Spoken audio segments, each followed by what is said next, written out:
established in 1977 to promote trade and investment between Nigeria and Britain. The Chamber currently has over 400 members from diverse sectors of the economy. We are an international affiliate of the British Chamber of Commerce, which gives us access to a network of 53 chambers across the United Kingdom and 71 other international affiliates around the world. The major objective of this event is to examine the opportunities, the challenges, and indeed the threats in the real estate sector in 2022. The sector showed positive GDP growth in 2021 and has been identified as one of the sectors to look out for this year. We have assembled distinguished subject matter experts that will ensure we leave here better informed.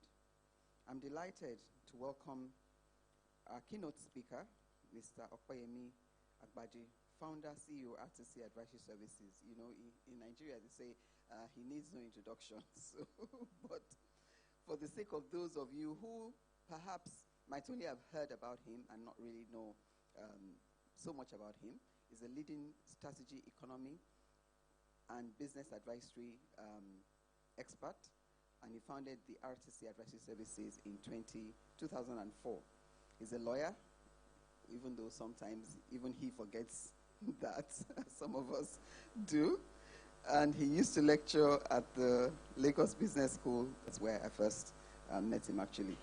He was the director on the board of Chemical and Allied Products from 2009 to 2019, trustee of the Lagos State Security Trust Fund, chairman of the Convention of Business Integrity. He served for 2 years as executive secretary and CEO of the Ogun State Security Trust Fund. Mr. Akim Oguniro, who is the chairman of the NBCC Construction and Real Estate Group, the committee that has organized this event. For the past 6 years, Mr. Oguniro has changed the narrative of the real estate industry in Nigeria, leading his team to deliver landmark iconic projects in Lagos, Abuja, Port Harcourt, Ibadan, and birthing projects in cities including Asaba and Calabar. He has led his company to raise over 55 billion through bonds, bridging loans, and commercial papers.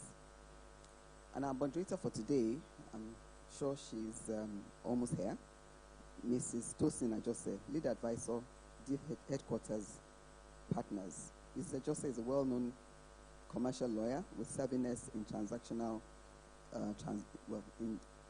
with vast transactional experience. She holds a law degree, of course, from the University of Lagos and was admitted to the Nigerian Bar in 2007. Please join me in welcoming our speakers for today with a round of applause, please. Thank you. I'd also like to thank our sponsors, without whom this event would not have been made possible. Refin Homes, Commercial Partners, UPDC, Lekki Gardens, and Wemabod Estate for the generosity, and of course the Construction and Real Estate Group for putting this event together.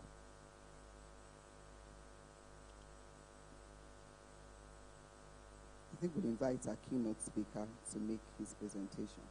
Mr. Agbaje, thank you very much. Enjoy the morning. Thank you.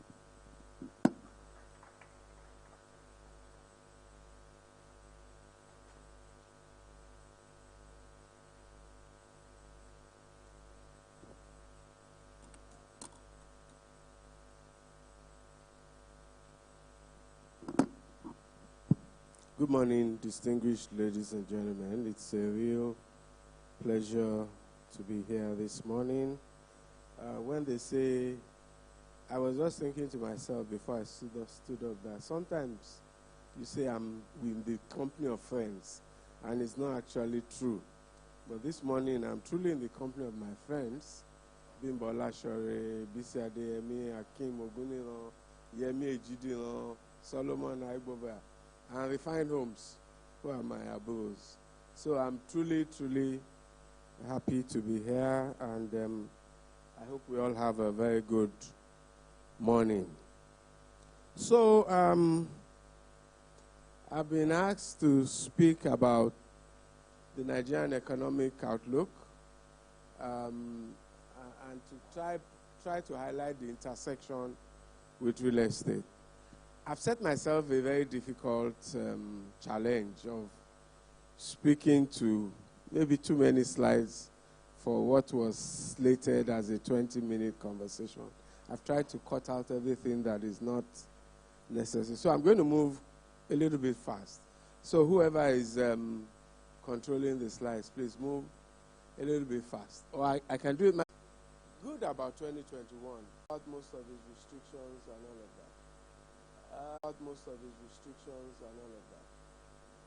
of that. Locally, the global resumption of the gradual resumption of GDP growth. And you can see in those slides our two recent recessions in red. And if you look at the quarterly breakdown, you can see the 5 quarters of recession in the first episode and the 2 quarters of recession in the second episode. But for me, what is remarkable or what is important from the policy and economic point of view is that even if you ignore the recessions, the 2 of them, in between we have had growth less than 3% every single quarter. So Nigerians, a nation of high levels of poverty, infrastructure deficit, unemployment, and all of that, and with 200 million plus people, is trying to deal with all those problems in the context of less than 3% economic growth. It's going to be a challenge, and the misery index is going to be high. And if you look at sectors, we'll zero down to real estate, which is, you can see here, 2.32. This is the 3rd quarter of 2021. That's the last available GDP data. We'll get 4th quarter soon, but not in time for today. And if you look at the others, you see finance and insurance, you see transport, you see information and communication, i.e. telecoms. So the gradual return of strong GDP growth, and even for those in between, manufacturing 4.29, construction 4.1, all etc. So you can understand that most of Nigeria's non-oil economy is beginning to grow again. And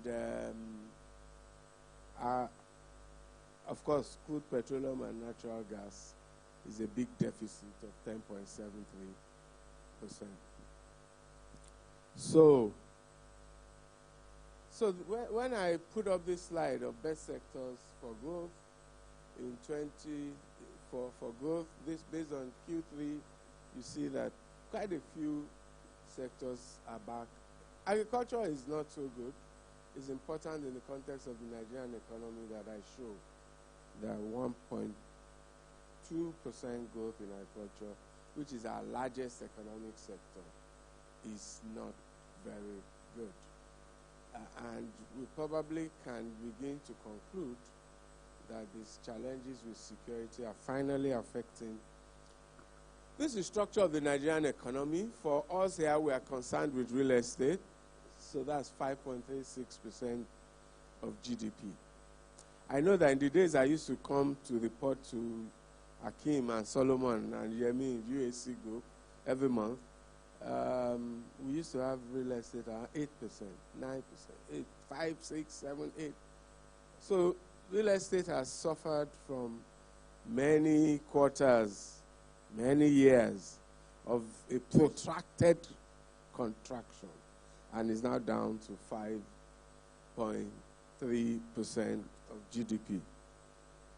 And I focus on 3 sectors in showing detailed growth history, because they're either real estate or they have affinity with real estate. So one, construction. And you can see that it's been also similarly plagued from the first recession, a long era of slump in construction. Real estate, from 2015, perpetual contraction, large contractions, except for 1 quarter in which 0.93, which you can ignore. But the good news, probably the most significant, and I think the president alluded to it in our opening welcome address. The good news is that the sector has experienced 4 quarters of growth after a long period of recession in the sector. 4 sectors cannot be an accident. We can begin to presume that it's a trend, not a blip. And therefore, the suggestion, the possible implication is that the sector has bottomed out. I can welcome the special advisor on housing. I think she's supposed to be seated somewhere here.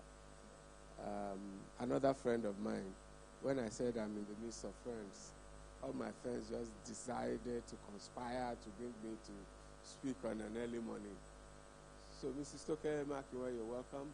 Toke Benson.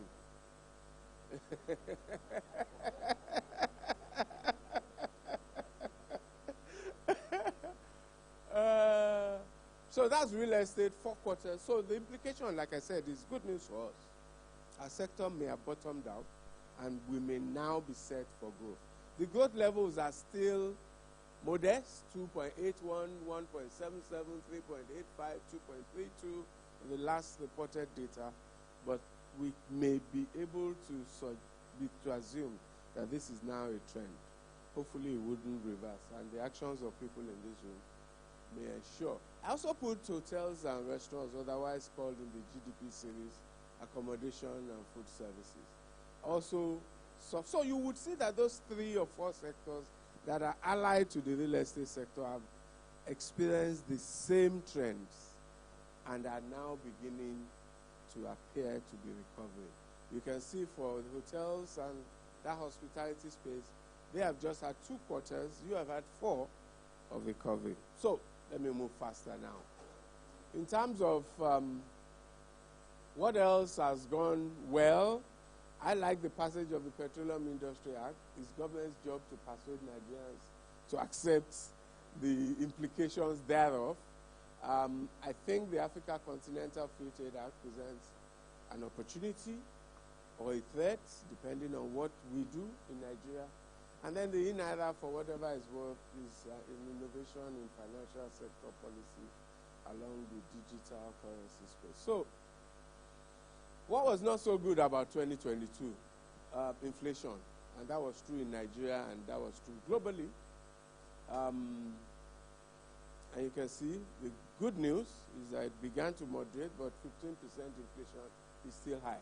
And you saw that there was a reversal in that moderation also. So, in fact, investment, you can see the direction. We've lost our place as the premier recipient of foreign direct investment in Africa, except in the tech sector, which for some reason continues to do well.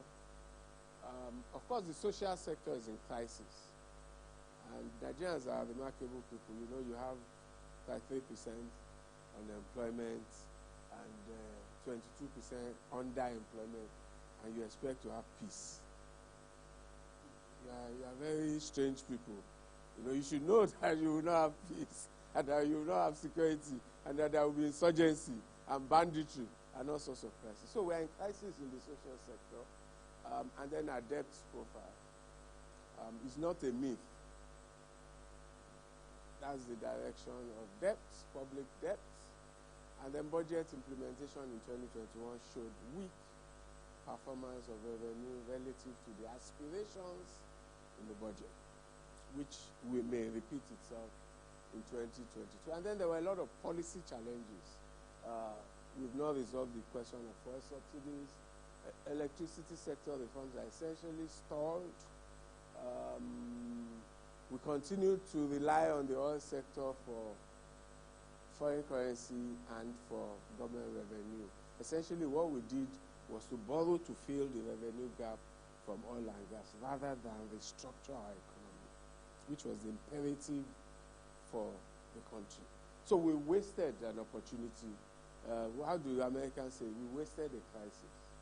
We essentially did nothing different after the crisis. We just hoped that the crisis would go away. Exchange rate management issues, insecurity and increasing food insecurity, and then, well, now we have risks around political transition and succession. I hope Nigeria I hope it's not a trend, but there have been 3 successful military coups in West Africa, and one I don't know whether yesterday's one succeeded or not in Guinea-Bissau. It's still unclear. But let's pray that it's not a trend. Okay, so 2022, the budget, I mentioned that the aspirations in our budgets in recent years have been completely unrealistic. And 2022 wins the cake, or what do they say? How do they say? So we're expecting to spend 17 trillion naira, and we expect 10 trillion of revenue, which is strange, given that we've never moved near those kind of figures. So we already expected a deficit of 7 trillion, but it will be more. All of us know that. And then we have just said that we will not remove the subsidies. So we've just added 3 trillion naira. So you can, that's all you need to know about the budget, really.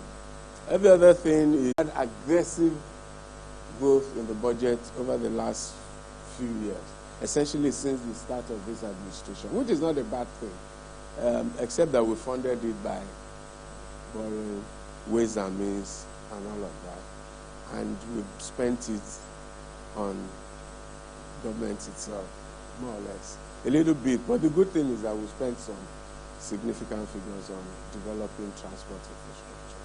Okay, so that's the way it is. Debt service, 23% of the budgeted figures. The actual will be higher. So essentially, like one fantastic article that is going around, I think from Financial Times, the government of Nigeria essentially exists to maintain itself. And that's what it's doing. That's what the budget says. Okay, in terms of where we're spending the money on, this is good news, I imagine, for this sector.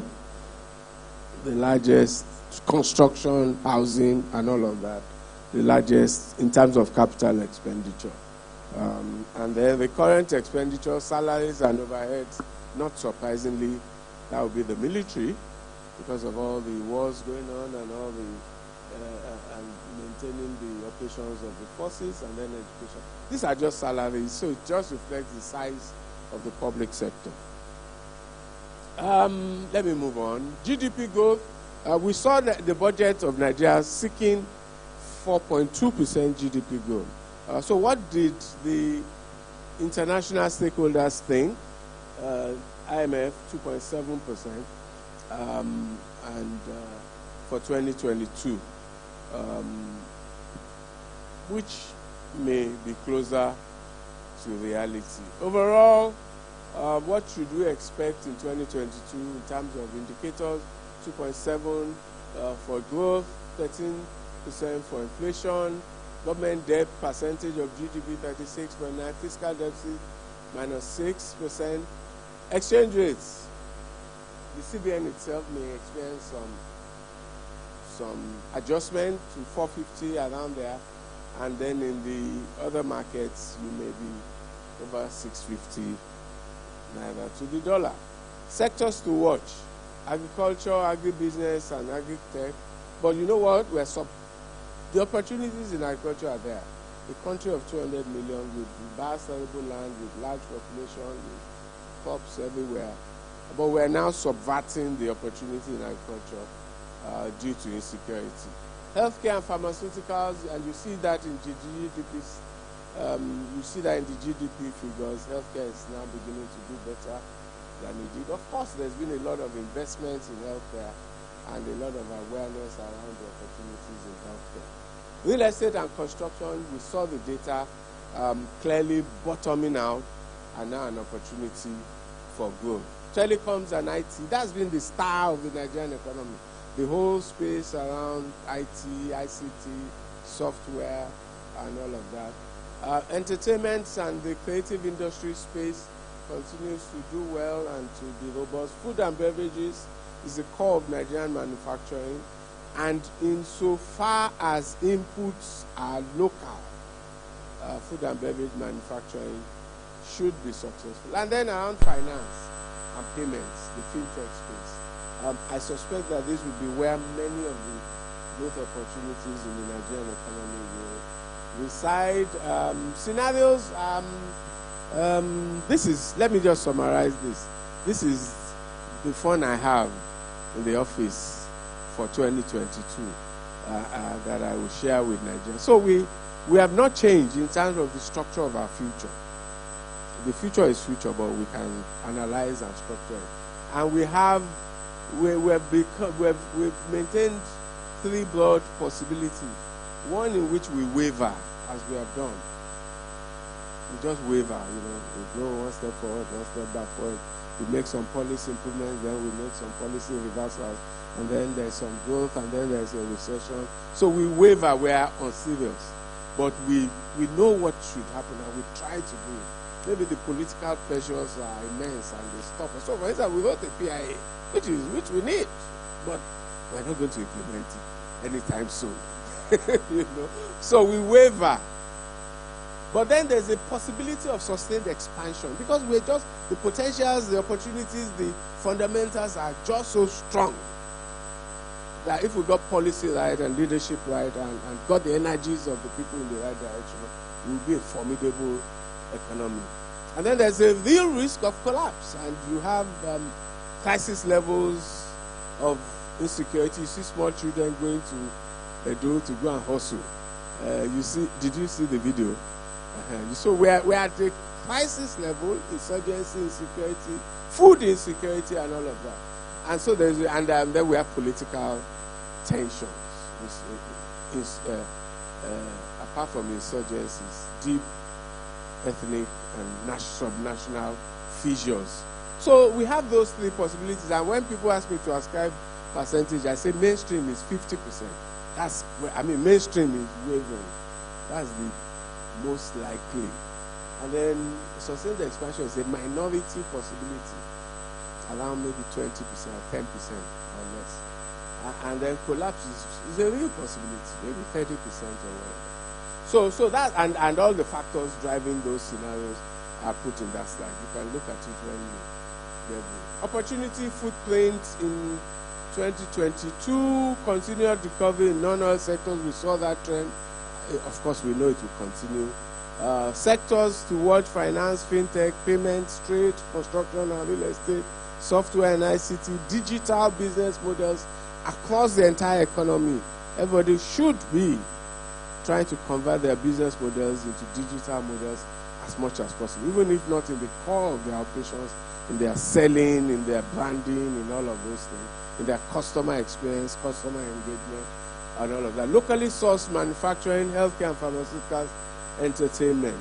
The benefits and promises of the new Petroleum Industry Act, if and when implemented, as a window for investment opportunities and to enable Nigerian firms to explore regional competitive advantages and then continue global and national economic recovery. In terms of risks, monetary policy remains challenging. Sometimes I'm forced to be understanding of the context, but the reality is that we have not yet got the interaction between interest rates, exchange rates, foreign currency, and all of those things into a logical framework. So we're acting opportunistically all the time. Vulnerability to disruptions in global activity, global oil markets, and financial markets, increasing fiscal risks. That's clearly an issue for the country sooner than later, around the debt servicing, around budget deficits, which purchasing power, a combination of inflation, of depreciation of the currency, of low economic growth, and all of that. So where is the purchasing power? And then difficult policy choices around subsidies, electricity reforms, exchange rates, privatization, infrastructure financing. All of those policy choices are admittedly difficult. It's easy for analysts like me to be talking in grammar, but they're difficult choices. And you want to increase fuel prices, you're going to have a crisis. No, it's not my job. But you said you wanted to be president. And maybe you should have done it when oil prices were low. if you had understood policy at the right time. But well, so you are now in a difficulty, political risk and all that. So we have all of those opportunities, but we do have severe challenges. Politics, I just thought, I avoid these conversations, but I just thought it was useful to show that we also have an interesting field of play with politics in this era. And somewhere, someone whose name is on this slide may be the next president of Nigeria, or not. The Nigerian real estate sector. So I shared this data. I just decided to repeat it just to remind us that yes, and because I knew that Toke will come slightly late, so she'll see the slide. So real estate, 2% growth, and 4 quarters of recovery after a long period of construction, serious construction, reaching as high as 13%, 21%, 4, 5, 3, 4, 9, 7. So this was, the sector was in a real slump. And that slump went on from 2015, as you can see, to the end of 2020. So the data is positive and suggestive of recovery. I used to listen to Hakim define the segments in the sector. You know this better than me. Now, I decided to construct. I had fun doing the job I do. I enjoy it. So I decided to construct a mathematical equation. It was just fun for me. I was just thinking, what is the depth? What's the relationship between all the problems in this sector? So you have high inflation rate. Some people will come to you and say they want low interest rate. You know, interest rates will always be inflation rate plus something. That's the minimum. Abi? So you have high inflation rate and you have shallow financial markets. Essentially, financial markets around deposit money banks. You don't have much of long-term funds in your economy. So you have high inflation plus shallow financial markets from high financial sector operating costs. Each branch of a bank in Nigeria will have 2 generators, large ones. We have like 6 security men. We'll be operating an economy with 15 or 16% inflation and all of those. So high operating costs is equal to high interest rates. So that's the first equation. Nothing can change that except one of those variables change.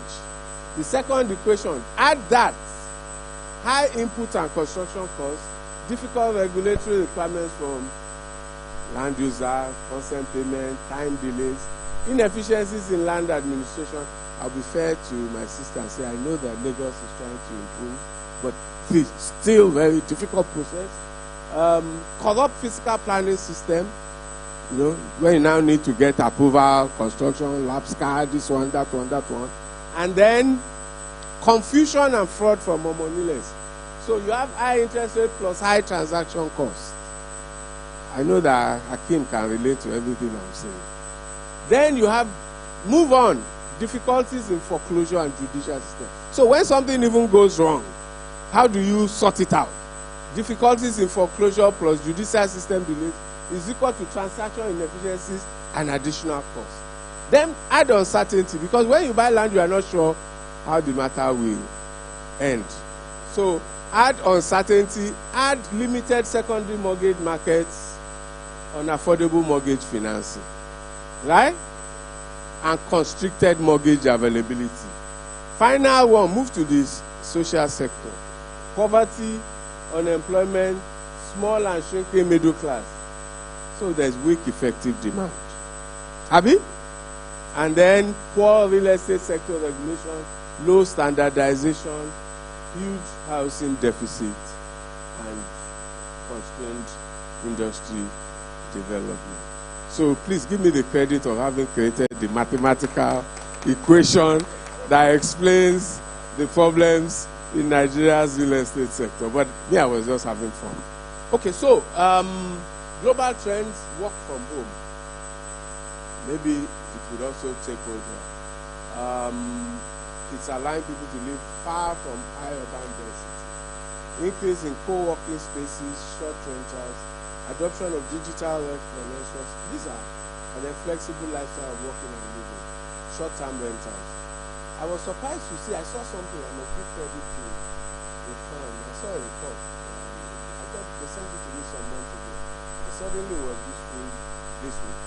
From Ubosele and Nigerian real estate report. And they also spoke about co-working spaces. We spoke about high vacancy rates in Lagos in terms of commercial office space. Looking into the future, utilization rates will decline as more businesses will assess their space requirements. So that global trend, they're actually suggesting that it will reflect here. Then, of course, information, mortgage finance facility through family homes fund, targeting low income workers, 200 billion provided by central bank. Rising demand in the residential market, maybe corroborating the GDP data we saw. Vacancy rates, according to them. I suspect that the data here was up to 2020. I will round up very shortly. Funny enough, they highlight an area of opportunity which many people may not avert their minds to. Student housing, ROI of 22% per annum. I suddenly understood why one of my friends, that's all he does. And why he's making money. So me too, I'm going to consider that opportunity. So student housing, they saw it as an area of opportunity. So conclusions, somebody was showing me paper about my family. I tried. I just basically repeat the summary of what I've said. Gradual resumption of global and Nigerian economic growth in 2021, rising oil prices and the enactment of the Petroleum Industry Act. On the other hand, inflation, rising fiscal risks, FX challenges, crisis levels of unemployment, poverty and insecurity, and low foreign direct investment are the significant challenges. Real estate appears to finally be in recovery mode after a long-drawn contraction and may now represent an opportunity for investors. Thank you very much. Good morning.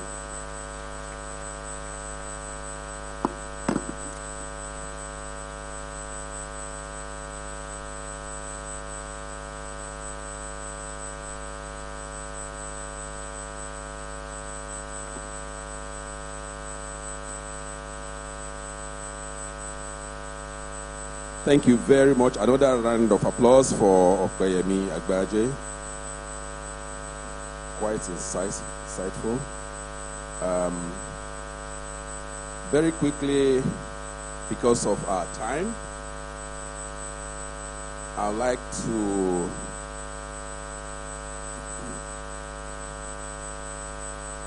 recognize the special guest of honor here, Toke Benson Awoyika, the Special Advisor to Lagos State Government on Housing. Thank you very much and welcome.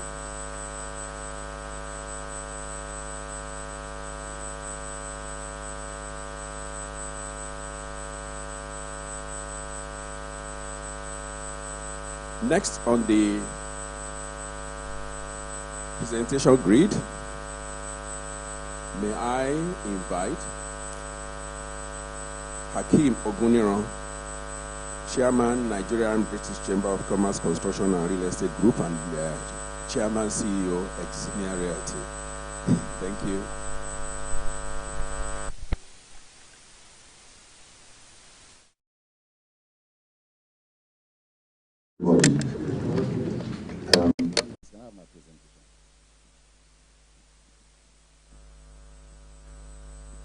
Let me also join Mr. Gideon to welcome our special guest of honor and all the people who have come to join this conversation this morning.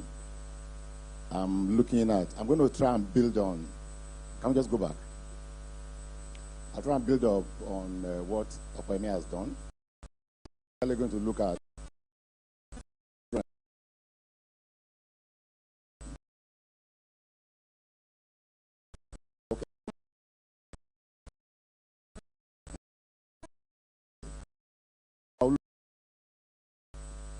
I'll briefly look at 2021 in perspective because a lot of the things that will happen this year, the seeds have been sown in 2021. I'll look at some general trends for 2022, and I'll try and do some detailed category analysis of the various sectors. I always like to look at the potential sweet spots, particularly for investors who want to play in this segment.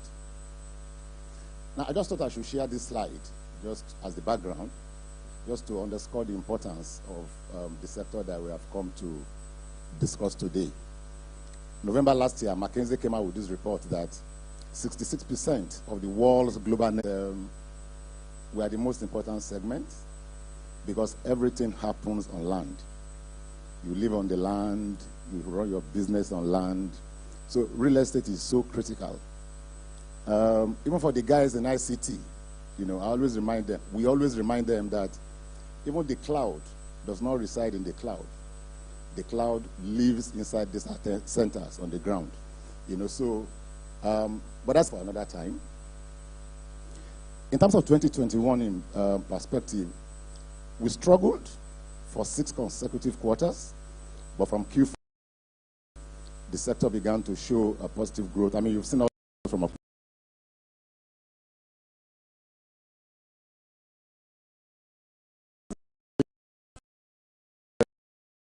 an accident that we've had that growth over 4 consecutive quarters. However, there are still some issues that we need to look at. We still have COVID-19 hangover, issues of supply chain disruptions. I'll speak to that in the course of this presentation. 2021 was very good legal and regulatory impetus, particularly Section 7 of the New Finance Act.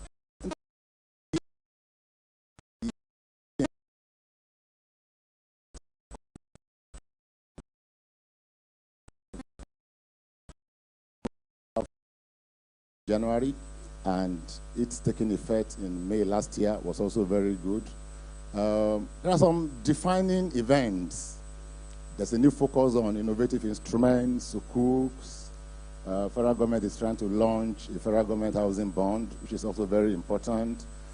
Of course, acute price increases. We saw what happened to cement, what happened to reinforcement. Just before COVID lockdown, reinforcement was like 180,000 naira per metric ton. Immediately after that lockdown, I went to 250 to 300 to 400, you know. In about 1.5 years, it's increased by over 300%. And of course, the building collapses, you know, particularly the one in Koi, which I think is also going to be a major defining event for us. So in terms of 2022 outlook, the point that I always stress is that real estate would thrive off the back of strong macro fundamentals. You know, I mean, so we've seen some growth in the sector, you know, but I still can't put my finger on the sustained growth drivers, you know. But if you speak to all the key players in the industry, we are all upbeat that, I mean, and there are very bullish activities in the industry, which is an indication of the confidence in the sector. You know, so I'm saying that with very cautious optimism, our overall expectation is that 2022 may be the year 2020 that never was. You know, before COVID, we were set for major growth in the industry. The yield on alternative instruments fell down to almost 0%. There were new regulations, and everybody was ready. You know, this time, 2020, we were all ready. Then COVID happened, and we know where we are till today. So what are the trends to watch? Number one, for me, I think this year will be a year of regulatory and compliance intensity. And this is very, very important. My next 2 points, you know, because I always like to focus on, I speak about the primacy of the assets. Everything you do, you know, without the sanctity of your underlying asset, everything is will just amount to nothing. You know, so I see regulatory and compliance intensity, and the facts are very clear. The Ikoyi building collapse and others. Lagos has launched the certificate of fitness for purpose for new and existing buildings. You know, and unfortunately, this is one situation that time does not run against the state. So you cannot say, I already built my house 20 years ago. You know, they can always call you, bring your, want to do structural integrity, want to conduct structural integrity, you know. So I recommend, please go and get your as-built drawings ready. We already saw attempt to enforce the whole of Okwebi and Allen in December. You know, so I see a lot of intensity in that sphere. Resolute enforcement of master city plans. We've seen FCT, of course. This year we woke up Benue. Benue started January this year. The first week in January, we saw Benue making sustained efforts. Of course, Kaduna is always in the news in this respect. Proliferation of real estate players. Everybody, once somebody loses his job or he becomes a developer, you know, so there's been a lot of issues, you know, so we see attempts to regulate and sanitize the sector, and of course, Toke has been doing some great job in that respect. Now, these elections, pre-elections here, you know, I also see that SCUMU will become very important because EFCC will sniff around large movements of funds in the sector. So regulatory and compliance intensity. Now, this is very important to me. Also this year as the year that there will be heightened risks about title uncertainty. Now, we've seen Magodo. Magodo has happened, and it appears to be under control. But what we must understand is that besides Magodo, there's Agidingbi. The Agidingbi, Supreme Court judgment on Agidingbi came after 42 years, and over 2,000 buildings are affected. So there's Agidingbi, there is the Wire, which came after 39 years, you know, and there's Aja. So if you invest in Aja, you must understand that there are two land-owning families, Ajiwe and Olumegbon. You know, they're still in court. So if you bought from Ajiwe, if Olumegbon wins, you are in trouble. If you bought from Olumegbon, if Ajiwe wins, you are in greater trouble. You know, so, and I think the reason why I'm highlighting this is that Magodo has shown that it is possible. No matter how long it has been, you know, the most brazen attempt to enforce this type of judgment was in 2013, Osapa, London. But Magodo has shown clearly that it's possible, you know. So if you are in any of these locations, I think it's time to be proactive and preserve the sanctity of your asset. But I do think that we will see quite some attempts to enforce some of these judgments in 2022. Funding. You know, I always talk about funding. I see real estate as a financing and funding play. You know, I think 2022 will be a year that you have to build flexibility into your capital stacks. And the reason is very simple, you know, and I agree with Okwemi also on this. You know, most lenders today, the prescribed threshold for your LTV is 30 or 40%. You know, if you're looking at LTV of 30 or 40%, that means that the remaining 60 or 70%, you have to creatively find means of doing that. You know, so last year I did some work for Nigerian Housing Finance. I've tried to set some of the criteria that we should be looking at: the tenure, medium to long term, pricing, reasonable price, non-variable interest rate. It has to be digitizable. We have to start moving to a level that you could do fund, you could raise funds across a broad, diverse people. Sustainability, streamline, and I did, like I said, I did some work. So, trends to watch, innovative financing strategies. I do think that we will see more of supplier contractor financing. I mean, I've seen some very large projects in this country today. That supplier and contractor finance is about 8 to 10%. Now that is major. That is huge. That is, and I think that will be sustained. Crowdfunding, the maximum allowed amount under crowdfunding now is 100 million, which is really small, but the framework is set, and we already see some actors in the market.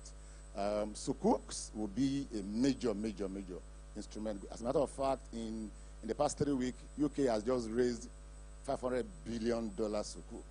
You know, I mean, so some people, they look at Sukuk as from religious perspective. I'm a Christian, but I just see it as an asset class, you know, asset class which gives you access to really run your project. JVs will become more and more important. REITs and RECOs, and you know, a lot of real estate notes. In 2019, I think I did about 5, including the one by Alpha Meat, which was very bold in the market. So I see I see us also going in that direction in 2022. Trends to watch. I think technology will take the center stage. I don't know whether you have read in the past 2 or 3 days, Talent City. I mean, that was major for me. You can see the kind of disruptive and bullish tendencies that we're seeing. So I think that, I always say that in this industry, we are still building houses. We have to start manufacturing houses. We have to industrialize the process. So there has to be a move from building to manufacturing houses. And I'm also involved in 1 or 2 major projects, and I also know that there are some organizations, if you take a look at the company called Cost Growth in Abuja, they've done beautifully well in this regard. But I see the industry going in this direction. I think in 2020, we're going to see the launch of 2 major digital real estate assets. I'm involved in one. I also happen to know the other one. And that will also really, really change the game in the market. We've made some progress on real estate as a service. We've seen a lot of progress, but I think that this year we're going to see a lot of consolidation. But when I speak about technology and real estate, I always like to come back to the underlying asset, because sometimes people just speak on the surface. At the end of the day, you always have to look at the bridge between your physical assets and your digital assets. Because if you create a digital asset and you sell tokens, the return on investment will not come from the tokens. It will still come from the optimal management of your physical assets. So that bridge is very critical as we go in this respect. Now let me look at the categories. Trends to watch: the residential segment, which they now call living segment after COVID. You can see that in Nigeria, I don't want to talk about the housing deficit. It's very controversial, very, very controversial, but I always say that the Nigerian Integrated Infrastructure Master Plan puts the deficit at 17 million. But that's not the issue this morning. Home ownership in Nigeria is about 25%. You can see our neighbors, South Africa, Ghana, Kenya, urbanization over 40%. I listened to Biodun Adedipe the other day, and he said that there has been an increase of about 40% in the past 4 years. We have a young and vibrant population, and there's been upsurge in diaspora investment, which is understandable, with the depreciation of the naira. When you bring 10,000 pounds to Nigeria today, you know how much you can buy. So with that as a background, luxury segment. Interestingly, that segment will remain resilient.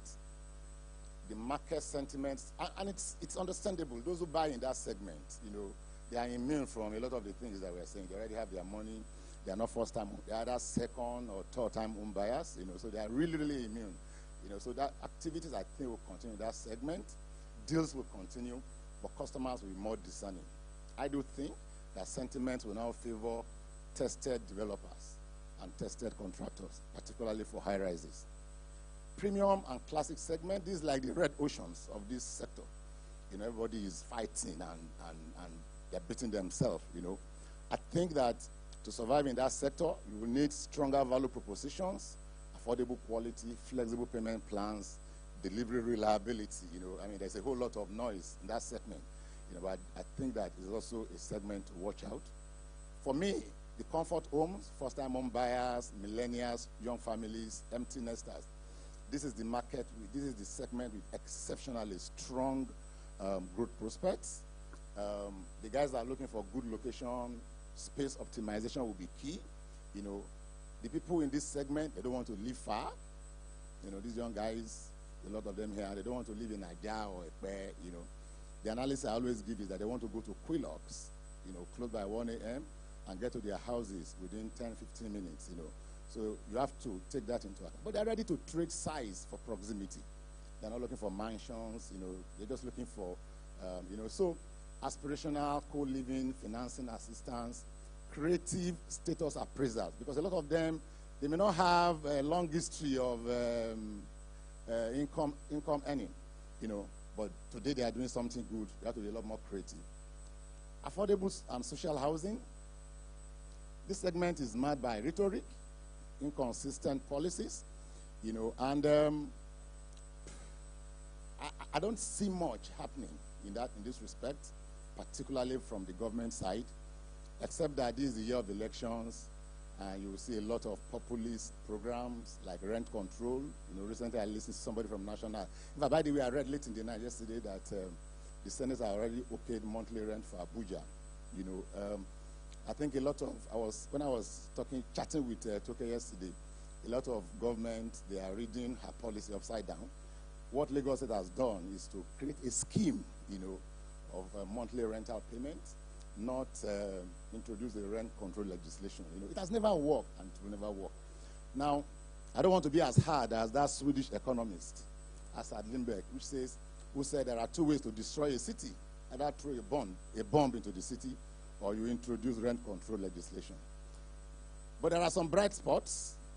Family Homes Fund has done so well in the past 3 years, almost 30,000 houses in 3 years. That's what Federal Housing Authority has not done in almost 40 years.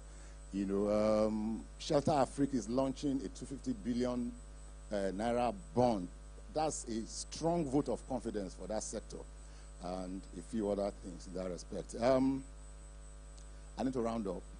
Office outlook is very negative, because even before COVID, we were already struggling with oversupply in that sector. Stagnant contracting. I mean, we've seen some large leases, but the truth is that those large leases, we've just been snatching tenants. So you go to the tenant, you offer them some freebies, tenant fit out, this and that, and then you lure, The market is not expanding, and we're not seeing very large leases. Stagnant contracting demand, increasing voids. Retail, I think retail is mixed outlook. The matured assets, very good occupancies, but you can see overall decline. I mean, and you see footfalls, but it's not about footfalls. It's about ADS, it's about average daily sales. I mean, we once took a very close look at a mall in my previous life, and we saw an increase of almost 60% in footfall, but less than 10% in money. And so, so people go there to take pictures, to walk around and think.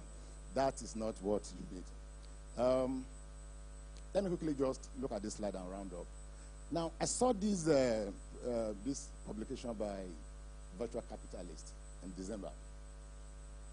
The 20 fastest growing cities in the world, 2020 to 2025. It's not really very clear, but the report is saying that of the 20 fastest growing cities in the world, 17 are in Africa and 4 are in Nigeria. And the one in Nigeria, Gwagalada, Abuja, Nnewi, Lokoja, and Potiskum.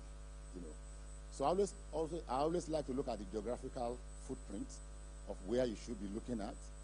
I think Lagos and Abuja being a distant second, will remain the prime city for real estate investment. And for Lagos, you can understand, bullish on infrastructure, developing new towns, some major projects, groundbreaking projects, Dangote Refinery. I read the other day that even the deep sea port is 80% complete.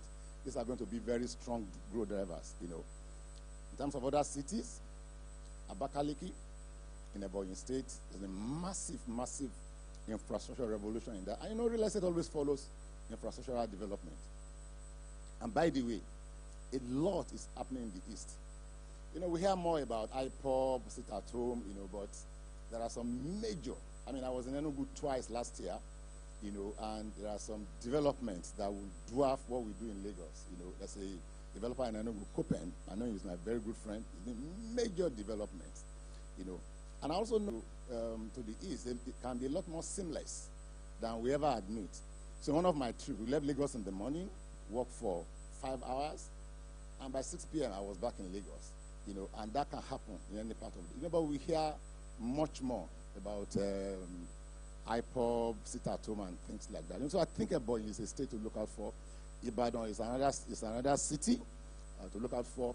I think the current government in Ibadan understands the need to create the right enablers. So they've been strong on regulation. And last week they launched an app for tracking your files. So you don't have to go to the ministry to track your files. And I think that is very, very significant. And of course, with Lagos Ibadan Expressway and the rail project, I think it will be possible to work in Lagos and live in Ibadan. So Kaduna is another city I believe you should watch out for, because Kaduna, again, forget all the bad news. Kaduna has been very consistent on regulatory reform. You know, the model foreclosure law, Mr. Gundimu is the NMRC. Kaduna was one of the first states to adopt it, and massive investment in infrastructure.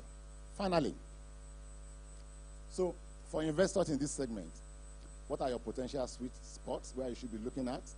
I think co-investing will be good, JVs will be good, real estate notes, digital assets, student hostel accommodation. I mean, I had an experience investing in student hostel accommodation, and the returns are very good, just like we saw from what Opeyemi Agbaje has said. Buying of land and shops is good. By the way, I always say there are two things that Nigerians buy without really thinking: land and shops. They buy land in expectation that, okay, it will appreciate, and they buy shops that even if I don't use it, my niece or my cousin or somebody will use it. So those are good places. I think consulting will be big. Due diligence, with what we've seen around title, regulation, consulting will be big. Warehouse and data centers will be big. I forgot to speak about industrial sector. With the exponential growth in e-commerce, you know, you need a supply chain architecture that would drive the e-commerce. Because I always stress that e-commerce only enables your transaction. E-commerce doesn't deliver the goods, you know, and so we've seen significant growth in that area. I mean, I sit as chairman of the board of a startup logistics company. The MD is somewhere in this hall, you know, and he tells me every time that he has a good problem because of growth. And by the way, in the past 2 weeks, one of the fastest growing companies in that sector just opened a hub. Guess where? In Ikoton. 5,000 to 10,000 square meters. That'll probably be the biggest 4PL hub in the whole of the country.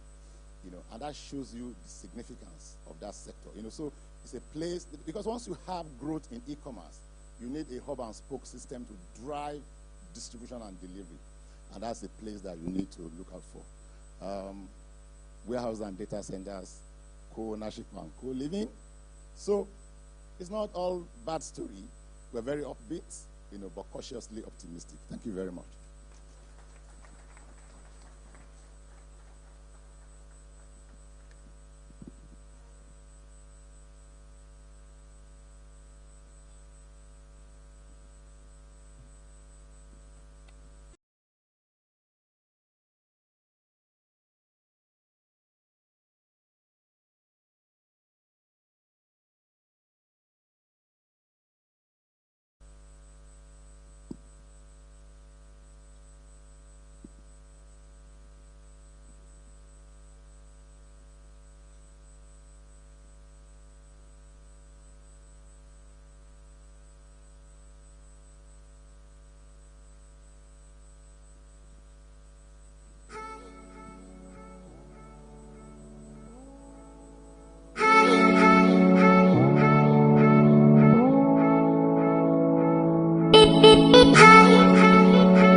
our sponsors once again.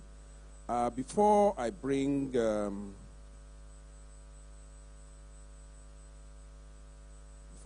Tosin Ajose up to this podium, I would like to invite Toke Benson Awoyinka, the Special Advisor to Lagos State Governor on Housing, to give us her keynote speech. Thank you very much, Madam. Thanks for coming. We missed that earlier on. It's the appropriate time at this point in time. And immediately, Tosin will come up and take the panel discussion session. Thank you. Thank you very much. Good morning, everybody, ladies and gentlemen. Apologies for coming in late. It's not usual of me. And I explained to some of my close friends what happened to me this morning. And I think I'm not going to share that because we're live. But apologies for coming in late. So he wanted me to make a speech, but I'm not going to make a speech. I have a speech right in front of me.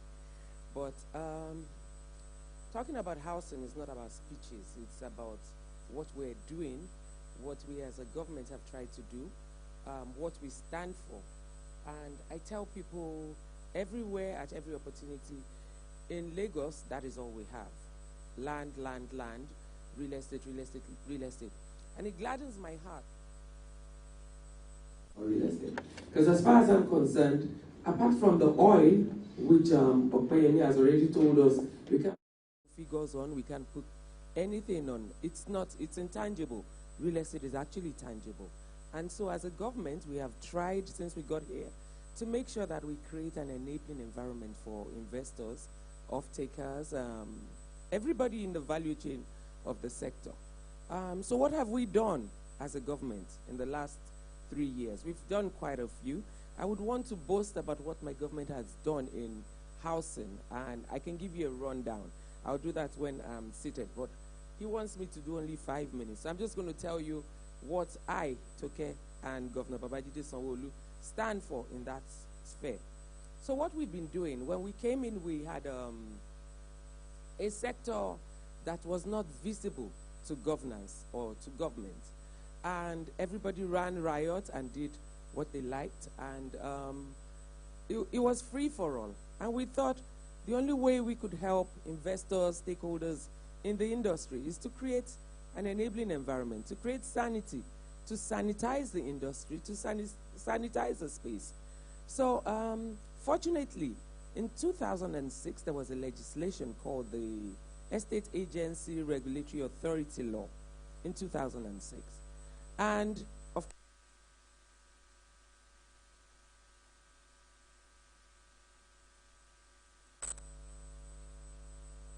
Fashola picked it up and thought, they're running riots in this city. I need to do something.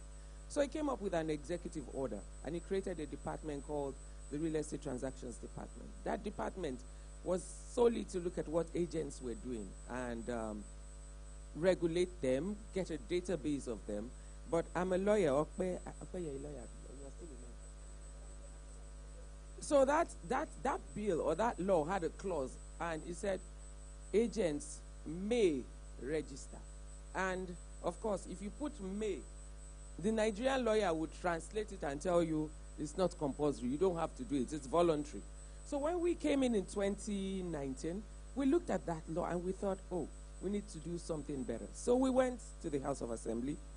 We have stakeholders, partners, and friends in this room who also helped. We tweaked that law and we thought, what is best suitable for this time? Lagos is at a time where all that we see is real estate. The entire space is a major construction yard. Everywhere you go, real estate is thriving in Ayobo Ipaja, is thriving in Ikorodu, is thriving in Ekpe, is thriving in Badagry. Talk less of the Lekki corridor.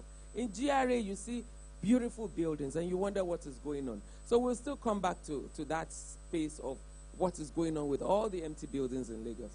So what we did as a government, we said, okay, let us see what's going on. Let's sanitize the industry.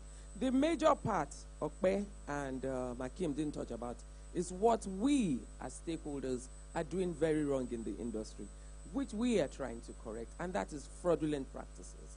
And it is a major topic that we need to touch. Somebody, I think it was Akim, he said, he sees this year as a major year for regulatory activities. Yes, you are right.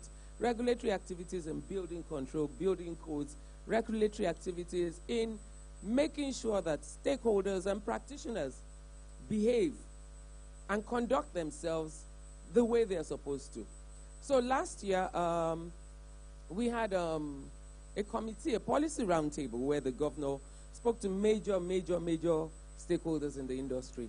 And they pushed for a policy roundtable meeting, and they pushed for a committee to be set up by government, chaired by them, and to come up with proposals for the industry. So we came up with fiscal responsibility measures. We came up with proper governance structure measures, which you would hear about very soon in the news when they submit the report to the governor. So it's something that we're looking at that is going to help both the developers, the stakeholders, the off-takers, the tenants, and everybody. So we've been doing a lot of work in that stead, which is different from the brick and mortar that a number of people speak about when it comes to real estate. Yes, the brick and mortar should exist, but then there should be enabling issues that we need to address about it. So in Lagos State Ministry of Housing, we have an agency called the Real Estate Regulatory Authority, and it's saddled with the responsibility of sanitizing the industry, making sure that people are not defrauded anymore. We handle petitions on behalf of Lagosians. And I'll tell you a story. My first day in office, the House of Assembly member representing Ikoyi Obalende called me and he said, "Auntie, people are protesting, they are carrying placards in your name." And I'm like, we finished politics now. What's going on? He said, "I don't know." I said, "Okay, send somebody down to check." And we had over 200 people carrying placards. In my name, Toke Benson, please help us. And he said, "Oh, they've been defrauded." So we had 252 people who were defrauded to Alakpere. The man built units and sold to 252 people. So we had another 150 area, and he sold to 50. He sold about less than 10 units to 100 and something people. So we have complaints. And then we have the major players, and I'm not going to mention names because we're still trying to be friends and partners in progress. And I just want to pass a note of warning that this year is going to be different. So we have people who have actually signed contracts with Lagosians, Nigerians, because a lot of people in the diaspora also suffer from what I'm talking about. I think they're even the major victims of what I'm talking about. So people have contracts as far back as 2017, 2018, and petitions in my office saying they told us they will build in 48 months, 72 months or whatever, and right now they're not delivering. They've come up with the excuse of COVID and the pandemic, and they're telling us, oh, the unit you subscribe to is no longer available. We want to take you to another unit somewhere. That somewhere, there's no development, there's no infrastructure, there's nothing. There's actually no building. So we do recoveries for Lagosians, but there are some constants, and I think it is in bad faith if we as government are trying to create an enabling environment for all to thrive, and we see partners in progress actually defrauding our people. And when we start to call names, Mr. Governor calls it name and shame, we will name and shame, because I know that real estate business is a business. The returns on investment is unbelievable. At this time, it's about the only thing in existence. During the pandemic, everywhere else or every other industry was down except real estate. And I would talk to them, you guys are building and building. What's going on? I tell you, madam, business is good. And every site you go to was fully sold. You could not get a unit to buy.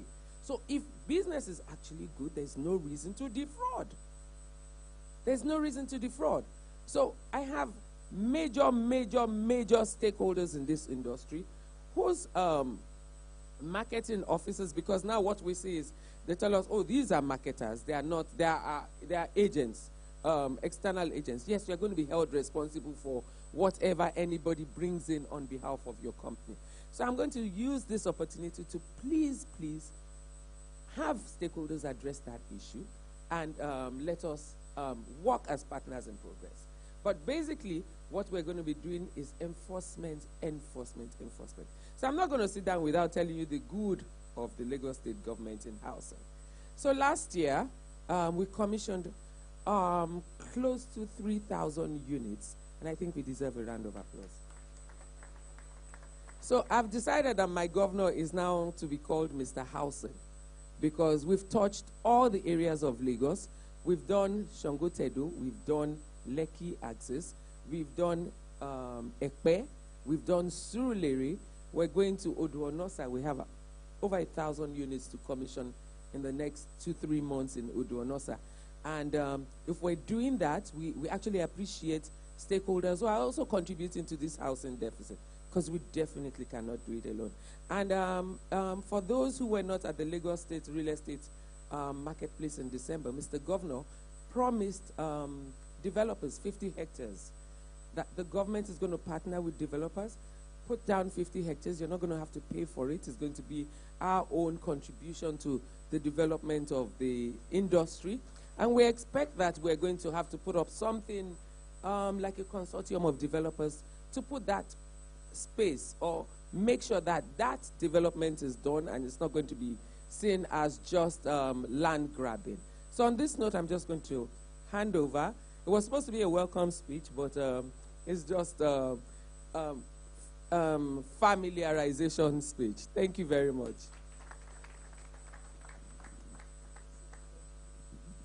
Thank you very much. Once again, a round of applause for Hakeem Oguniran and Toke.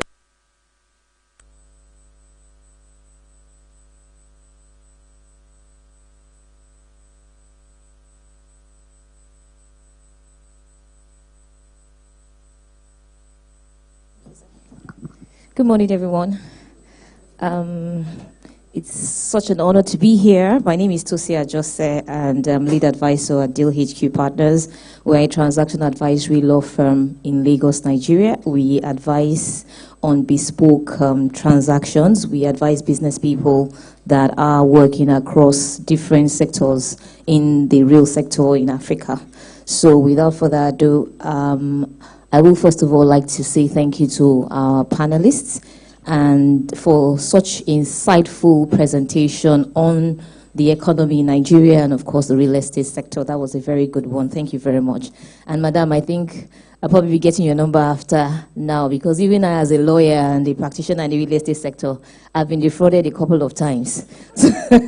So maybe I need to get some advice on recovery as well. But, I mean, that's an aside. I think the Lagos State government is doing very good work in the market, and we're very happy for the kind of, news that we are hearing that is coming out of your office. So thank you very much for that. And so I'll start with Mr. Oguniran. I think my job here is to just probe further into some of the insights that we've heard in the course of the presentations, and then also expatiate on some of the points that we have heard about opportunities in the market, the economy, and insights for 2022. Many of us are stakeholders in this real estate sector. So what should we really be looking at in 2022? How should we position for optimal performance as individuals and as stakeholders in this market in this year?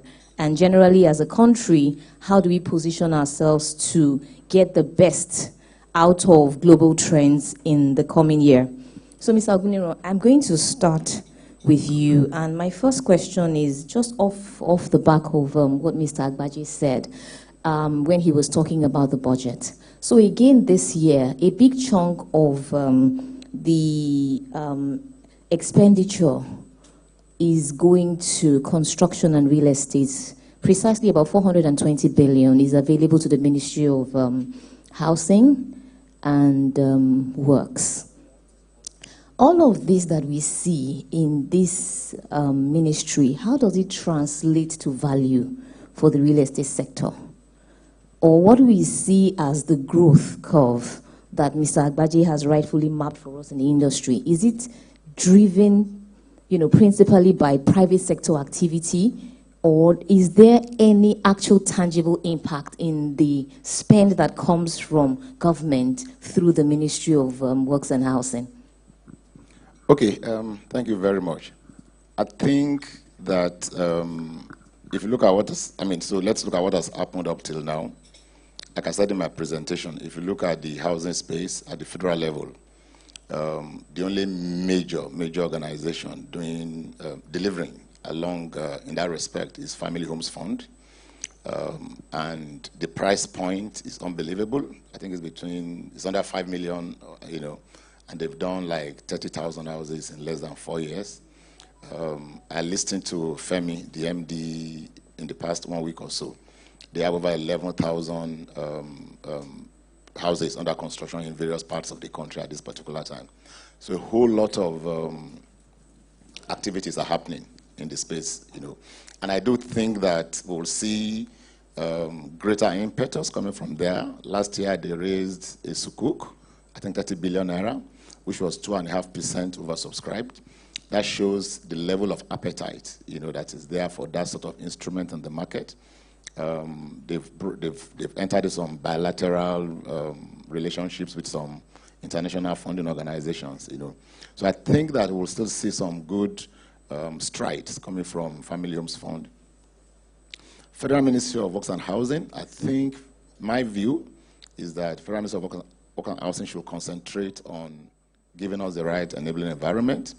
I belong to the school of thought that government has no business in building, except you want to do a POC, a proof of concept, We've seen what has happened in Lagos. Lagos has been able to create very strong PPP platforms to deliver housing. And I think that is what federal government should also be looking at. Indices that were projected for 2022 didn't look quite impressive. But my question to you will be: how can we position ourselves as a market that would thrive in 2022 in spite of all of these dire indices? So, the real estate market is a market that is, a lot of people will say, is very, what's the word I'm looking for now? I just remembered and I lost my train of thought. Okay, I thought somebody was about to say it. Sorry.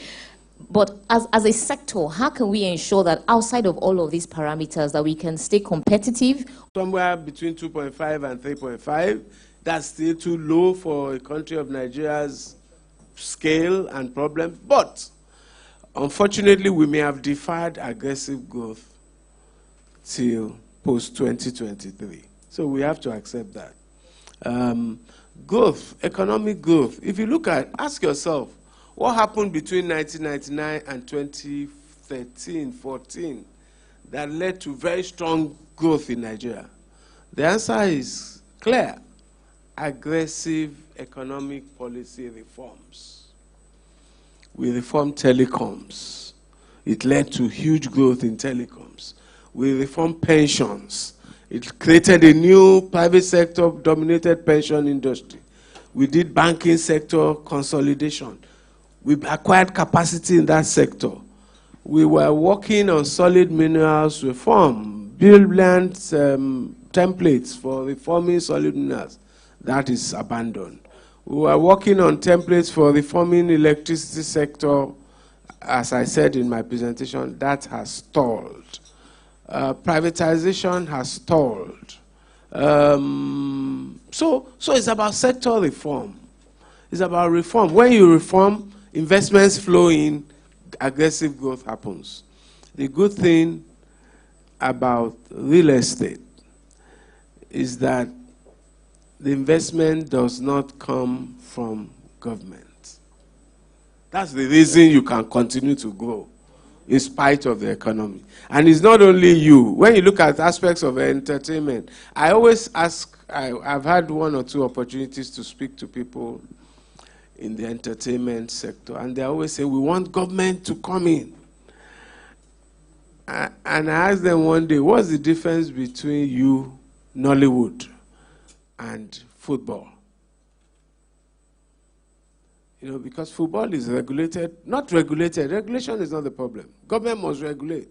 But football is organized by government is essentially a dysfunctional economic sector. From economic terms, Nigerian football. But Nollywood is aggressively growing. All other aspects, fashion, entertainment, all of that. So real estate regulation is good. I like the frameworks, and that's the role of government in terms of regulating. But we must never expect the investment to come from government. So what can we do now, direct to your question, from the point of view of the sector? I think you need to, first of all, I think the financial sector and the real estate sector need to interact more closely. I think that there's an opportunity for the financial sector, and not necessarily the deposit money banks, but for the investment bankers, for the deal, the private capital, private equity people, all of those people who understand financial structuring, to begin to create instruments for real estate in Nigeria. The real constraint is, how do we get capital into real estate? We have the entrepreneurs in terms of the type of people gathered in this room. We have the knowledge. We need regulation. Toke and Co. are providing that. So we now need capital. I think that's a major constraint. So it's about, how do we tap into these huge accumulated pension funds and drive them into real estate? I drive them, not just real estate, infrastructure, border, beyond roads, all of those infrastructure things. How do we create mortgage-backed securities so that they become pervasive instruments for investment? How do we position, and then, of course, alluding to the things that the special advisor has said, how do we self-regulate such that there is increased confidence in the sector, domestically and internationally? So it's about this, I think, two things, summary. One, capital. And for you to do that, you need to collaborate with the financial sector. You need to sit down with financial sector experts and focus on creating instruments. And then regulation, standards, control within yourselves. I would say those are the things you can do. So Mr. Agunero wants to add something quickly. I mean, I think that, and thank commercial partners for joining, investment bankers for supporting this program. During my presentation, I alluded to Section 7 of Finance Act 2021, and I said it's probably going to be the game changer, because the fundamental problem, the fundamental bottleneck in creating the vehicles that we need to drive the system is the fact that we're not able to create REITs and RECOs as transparent, pass-through investment vehicles. That has been the major problem, And I think that we've been making noise, and I think that we've made significant progress. When the 2019 Finance Act was enacted, they tried to do it, but there were still a lot of gaps here and there.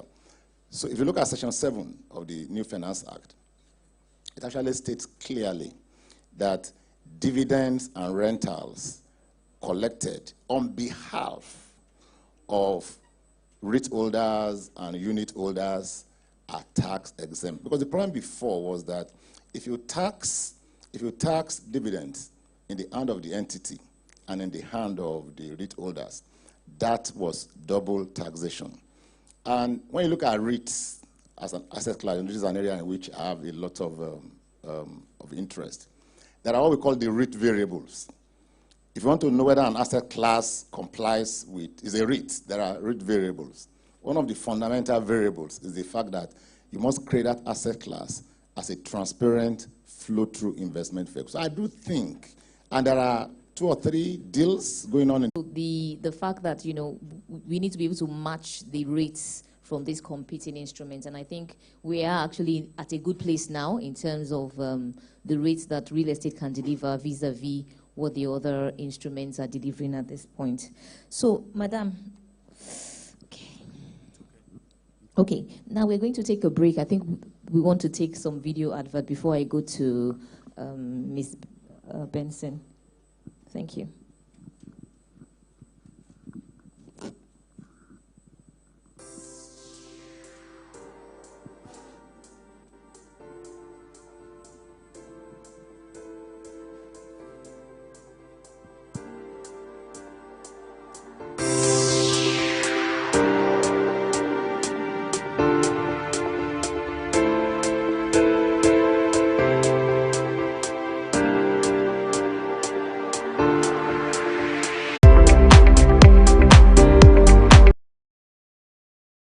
fact that one of the issues that are impeding, the growth of the sector. He talked about some that related to government action, and I'd just like us to touch up on a bit of that and get your perspective on issues around consent, the slope, the bureaucratic, as a sector. What can we do to improve, government processes and give the sector a chance to, move to the next level? Thank you very much. Like I said earlier on, we're all about creating an enabling environment. And we have a GIS platform that we started working on about 4 years ago. I can tell you it's coming to pass. In December at that stakeholders engagement, Mr. Governor committed himself to making sure. And he recently appointed a special advisor, especially for that project. And I think he's a gentleman. Some of the people in the industry might know. He put up the GIS platform in Abuja. And we've committed a lot of funds to it. It's supposed to create a very, very transparent platform where you do not have to deal with a human being to process your transaction, to process that document that you want to. It's something that at the click of a button, you can actually make your applications. It will tell you when the application will be processed, at what time it will be delivered, and you then don't have to go to people in Alausa or queue at the door downstairs. What did you say? I said no more Alaja. No more Alaja. We're going to an era where we expect you to be compliant as well, provide the documents that are necessary, upload online, get your results online, and with a foolproof, fraud-proof system where everybody, every Lagosian who wants to transact, we're actually trying to also minimize the turnaround time, like you said, for consent. When we came in 2019, I think we had over 7,000 documents, and I think it's been drastically reduced. I'm sure they've done over 5,000 by now. And Mr. Governor appointed some of his officers, some of the cabinet members to also sign consent and C of O's. So it's not something that is solely on his table and has to crawl. So we're actually trying to improve that turnaround time. Every day we hear about Kaduna doing it in 3 days, Kaduna doing it. You cannot compare Kaduna State to Lagos State. I mean, everybody and every Nigerian wants to own a piece of real estate in Lagos. And so we cannot compare Kaduna. The indices are just not correct. And I would like for us to stop that comparison. Oh, Kaduna did. I know that's what Okpe does. Kaduna does it in 3 days. And besides, Okpe hasn't talked about Ogun State at all in everything that he said. It's Lagos State. So it means that everything that happens in Nigeria happens in Lagos State. And so I want you to please give us that. We applaud you. Thank you very much. So we're doing everything we can to do that turnaround and make sure that... what timeline is the state government working to achieve? Well, I think Mr. Omotosho was telling us about 3 days or something like that, or 311 or something like that. But I would say like 28 days. Okay. 28 days. Outlook. So what levels of collaboration is happening between Lagos State and other state governments? I imagine that there are engagements that are happening at the national-wide level to ensure that, we are achieving growth across, the state. So are there any levels of engagement happening to see that these are replicated in other states? Yes, I want to say a very big thank you to Mr. Femi Adewale. Yes, when the Speaker of the federal government 300 billion, 500 billion, we never had any of that. We all had, everything that we have used in housing in Lagos had been pure budgetary and private sector finance. And I also want to say a very big thank you to the private sector collaborators, because we've had like a PPP model where we have created that enabling environment. We have provided land for some of the over 3,000 units I spoke about that were developed or that was developed last year. Is also private sector collaboration. In Idale, we had Ecostone with 252 units, and we had MISA Nigeria Limited with Lekki, 100 and something. Ikmori was a private sector Lagos State government PPP. Mobile was a Lagos State government PPP model as well. So, and we have quite a number coming up in Ogudu with the LSDPC, Ogudu, Iconic Towers, and VI.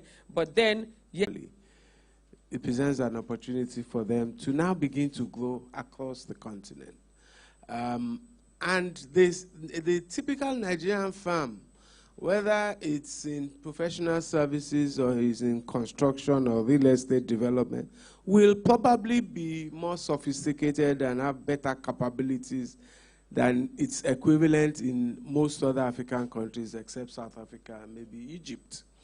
So there's a vast opportunity there, but it's also a threat. And that's why the reason it's a double-edged sword is that if we are hobbled down here, if we are unable to grow here, if we are unable to help, government always has to help create the infrastructure to assist Nigerian farms to take that opportunity, then we will be recipients and will not be takers. So South African farms will be coming here, Moroccan, Egyptian farms, maybe even Ghanaian farms and Kenyan farms. So it's both, and that's a general thing, and that includes real estate.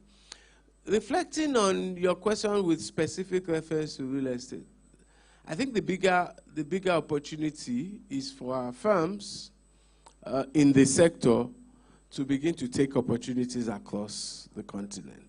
I think that if a Nigerian real estate company, most of the people in this room, with the knowledge they have, with the competence they have, with the challenges they face in the Nigerian environment, if they had to deal in Kenya or Tanzania or Uganda or whatever, I suspect that they will be vastly more competitive than everything that you find in those markets. So that's clear. Perhaps there will be opportunities. Hakeem mentioned consulting. Perhaps there are ways we can form alliances across the continent.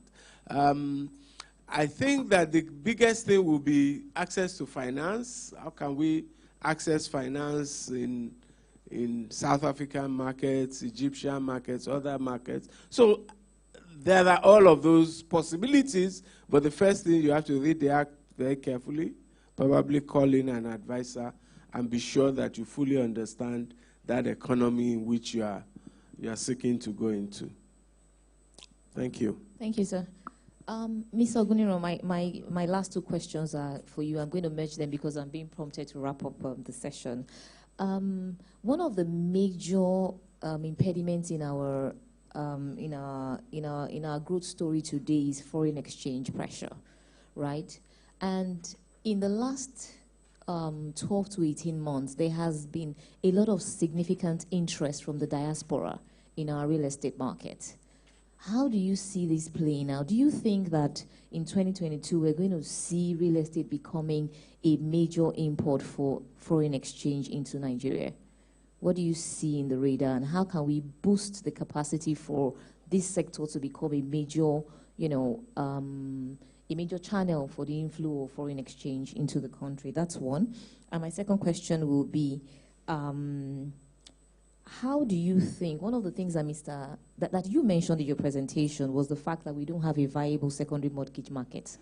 How do you think that with all of the things that we've spoken about today, that we can begin to walk that walk to actually begin the journey to establishing a secondary market? Because I don't see how we can, cross the hurdle of actually funding or sourcing capital to this sector without fixing, the issue of establishing a secondary mortgage market. All right, thank you, Tosin. First of all, let me mention that one of the key programs that we have for this year as a group is regulatory dialogues. I discussed with Tokela purchases. I've seen that in my business, and the reason is simple with the current exchange of Naira. Like I mentioned, if you bring $100,000 to this country today, you know how much you have in your hand. And the other thing I've seen is that the people in the diaspora, they understand the discipline of milestone payments. I have a few buyers that, for 2 years, they never missed a milestone payment. So if you could create a flexible payment platform for them, I think the guys in the diaspora, as I do think that is And I think Refined Homes has a 72-month assurance, I mean, a fantastic product, 72-month housing assurance program, which will fit quite decently and resonate with the guys in the diaspora. So I do think that will continue to be a major platform for us. In terms of exchange rate, one thing that we must understand is that in this industry, almost 80% of our inputs are imported. And let's forget all the noise that we hear that there are local companies. For something as simple as tiles, if you want to buy from local manufacturers, lead time is between 7 to 9 months. So you pay your money and you fold your arms and wait for 7 to 9 months. And it doesn't make any sense. So we produce practically nothing for the industry apart from land that we have and cement that we have behind our back. We can investigate and really understand what is happening, So the strength of the market is good, but Forex will always have a major negative impact. So as long as we have the Naira, Okuyemi was talking about the problem that we have with the industry. It started in 2015, that day in December, that we went to bed one night, we woke up the following morning, Naira will almost cross 500. Since that day, this sector has not really recovered. So we must learn to live with it. We must learn to build efficiencies into our operations. We must learn to put on the table very strong value proposition for our customers. That is the only way I think we're going to get by in the industry. Thank you very much. Thank you, sir. Thank you very much. Okay, at this time, I'm going to allow the audience to make contributions by asking questions. I'm sure a lot of people are itching to ask questions on the presentations and also from Ms. Toke Benson. So I'll take a few questions. We are almost out of time for this session. So please, if you can indicate by raising your hand if you'd like to ask a question. And please let me know which of the panelists you're directing your question to. All right, is anyone going to please help to pass microphones around? Madam, I'll take your question first. There's a gentleman at the back. I can't really see you. The pillar is, yes, please. We'll take yours second. Okay, just 2 questions. Anybody else? Okay, then please, could you kindly, okay. Thank you. Please go ahead. Okay, thank you so much for a wonderful panel. I really had so many notes. I just want to speak to the last question about the FX, because I have investment banking background. I'm sure commercial partners too would speak to that. In terms of the real estate sector, are we looking at any FX hedging instruments, or have you tried any that you see will be successful that I can cut across the board? That's it. Thank you. Sorry, who are you directing your question to? So that Mr. Oguniro. Mr. Oguniro, thank you. Okay, please, let's take the second question and then we'll answer at once. Okay, there's a third person at the back. Yes, we'll take yours third, and that will be all. Thank you. Good afternoon. First and foremost, I must say that time here has been well spent. That said, I want to go back, and I'm not so sure if it's Mr. Oguniro, Madam Toke, or Mr. Agbaje. I really don't know. I still want to go back to what we talked about when we spoke about pension funds. Now, if you have to put down equity for anything, then the question is this. Maybe we shouldn't look at pension funds from an investment point of view, but as the individual itself, why can't that individual access that pool of funds to be able to make equity payments? Because it's low interest, single digit, as against going to a commercial bank, so that way at least your 30 to 40% is put down at low interest rates. The same way you can access your 25%. Is this something we're looking at? And if not, why? I think Mr. Ogundimu should help us to answer the question. No, because I know there are police around, but it's Mr. Kehinde Ogundimu's forte. Mr. Ogundimu is the MD of Nigerian-British Finance Company, so. Thank you, Mr. Ogundimu. Thank you very much.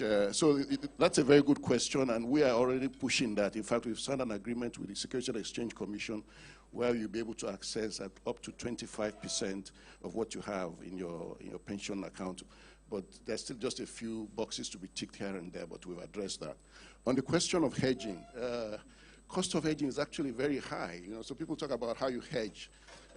But I'm glad to say that in the last, I think about 2 months ago, we've launched the Nigerian government or the Nigerian private sector has launched the exchange rate. So you begin to see plain vanilla thing. But if you still want to price maybe a swap or currency hedge, it's still very high. You still have to go to Netherlands and things like that. And by the time you add all the costs together and compare with the local rate, it might still be better to remain in Naira. So, but it's something, I think we're moving in that direction. We're beginning to have derivatives now. We'll start with just plain vanilla, but then we'll go into currency swaps and all of that in the future. So we're on the right track. Thank you. Thank you very much, sir. Okay, I think we have a last question at the back. Please go ahead and ask your question. Okay, thank you very much. Good morning, everyone. My name is Foluke Akimoladu, Managing Solicitor, Trison Law Chambers. My question goes to Mr. Agbaje, particularly with respect to financing. Under AFTA, there seems to be the move also for finance houses and finance bodies to come together and collaborate across countries.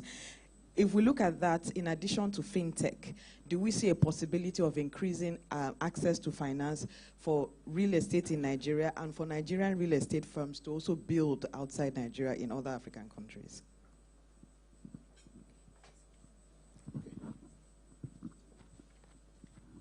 The short answer to your question is yes.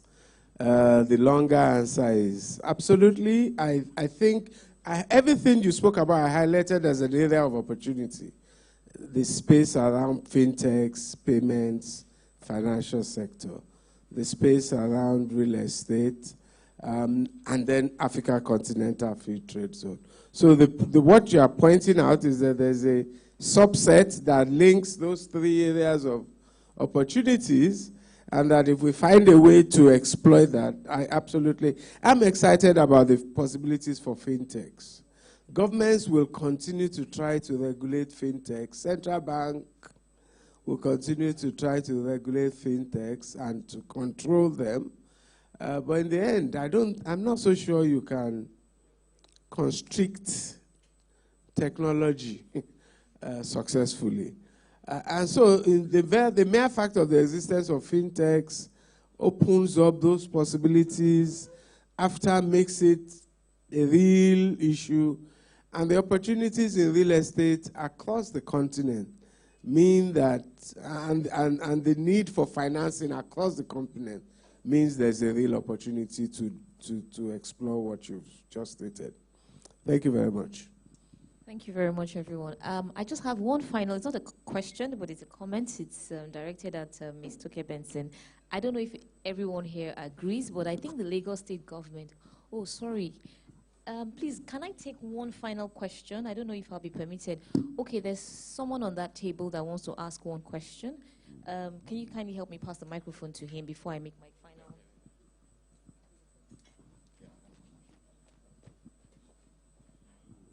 Thank you so much. My name is Steve Osho. I represent Commercial Partners. It's not really a question. I just wanted to contribute to the discussion on the edges. I think the problem we have right now in Nigeria, it's what I call the money market structure that we currently run among the interbank is not very sophisticated. So because of that, so when you talk about hedges, it comes with a lot of pricing and other underlying products in between that hedges and derivatives you are talking about. So we have that complication in the secondary interbank market that is not very effective. And what the regulators and people that are very concerned about actually developing the market and deepening that sector is doing is actually to talk to the regulators. For example, we've been engaging FMDQ in terms of how we can come up with a lot of structures in terms of pricing hedges, FX hedges, and other derivatives products. And I know it's in the pipeline, because just to talk to what Mr. Gentleman from this side actually talk about the hedges, we can't get that product into the market until we get the buy-ins of regulators. And FMDQ will tell you that on the back of that, they actually have to engage the CBN, right, to be able to get some of those pricing right in the market. And we have to get the buy-ins of the players in the market. And we've got to a point where I think from 2014 to let's say 2015 till now, there has been some sort of moribund in terms of development of that sector in Nigeria because of the FX crisis we had. So most players in that sector have become lazy and there's no effective two-way quote in that market, which is actually killing that industry. So what we are trying to do now is be able to activate back that particular interest in the market. And once that happens, you will have people who are ready to give quote for derivative products that a lot of them will actually hinge on some of these investments in real estate. I think that's the way forward, and that's how we have to go about it, and that's what we're doing right now. Thank you.